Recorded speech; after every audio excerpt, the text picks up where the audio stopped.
সম্মানিত মাননীয় সংসদ সদস্য অ্যাডভোকেট মতিউর রহমান মহোদয়, আরও উপস্থিত আছেন অত্র ইউনিয়নের সুযোগ্য উপজেলা ইউনিয়ন পরিষদ চেয়ারম্যান, আরও উপস্থিত আছেন পিআর মহোদয়, স্থানীয় গণ্যমান্য ব্যক্তি, রাজনৈতিক ব্যক্তিবর্গ এবং সাংবাদিকবৃন্দ এবং আরও উপস্থিত আছেন অত্র উপজেলার জনগণ।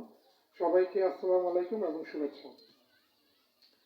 আমরা সকলেই জানি আমরা 2041 সালে একটি উন্নত সমৃদ্ধ স্মার্ট বাংলাদেশ চাই। এই স্মার্ট বাংলাদেশ গড়তে গেলে আমরা যারা সরকারি যারা কর্মচারী আছি এবং যারা রাজনৈতিক নেতৃবৃন্দ আছে তাদের এবং জনগণ সকলের উদ্যোগেই আমরা একটি উন্নত বাংলাদেশ গড়ে তুলতে পারবো। উন্নত বাংলাদেশ বলতে যেমন আমাদের উন্নত অবকাঠামো বোঝায়, রাস্তাঘাট, ব্রিজ, ঠিক একইভাবে উন্নত শিক্ষা, উন্নত স্বাস্থ্য, উন্নত কৃষি সবকিছুকেই বোঝায়। এবং এটা যদি আমরা অর্জন করতে চাই, জনগণকে যেমন এগিয়ে আসতে হবে, ঠিক একইভাবে আমাদের যারা জনপ্রতিনিধি আছে, যেমন এখানে আমাদের সম্মানিত এমপি মহোদয় আছেন, তারপরে আমাদের এই উপজেলার সুযোগ্য ইউনিয়ন পরিষদের চেয়ারম্যান আছেন, সকলকে মিলেই আমরা একটি সুন্দর একটি বাংলাদেশ গড়তে চাই।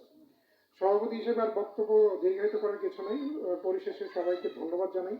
আমি পিআর মহোদয়কে ধন্যবাদ জানাই, চমৎকার একটি আয়োজন করেছেন এই একটা সুন্দর একটি জায়গায় জনগণকে সম্পৃক্ত করে। কারণ জনগণকে জানার দরকার আছে যে তাদের এই এলাকায় কি উন্নয়ন দরকার এবং এটি কে বাস্তবায়ন করে এবং এটি কিভাবে করবে, এটা আপনাদের জানার অধিকার আছে। আপনারা যেমন আমাদের এখানে সংসদ সদস্য মহোদয় উপস্থিত আছেন, আমি উপস্থিত আছি, আমি সরাসরি দেখতে পারলাম, এমপি মহোদয় দেখতে পারলেন, এবং আমরা এইভাবে পরবর্তীতে যে কোনো প্রকল্প আমরা নিতে পারবো এবং আপনাদের যাতে করে সরাসরি সেটা কাজে লাগে।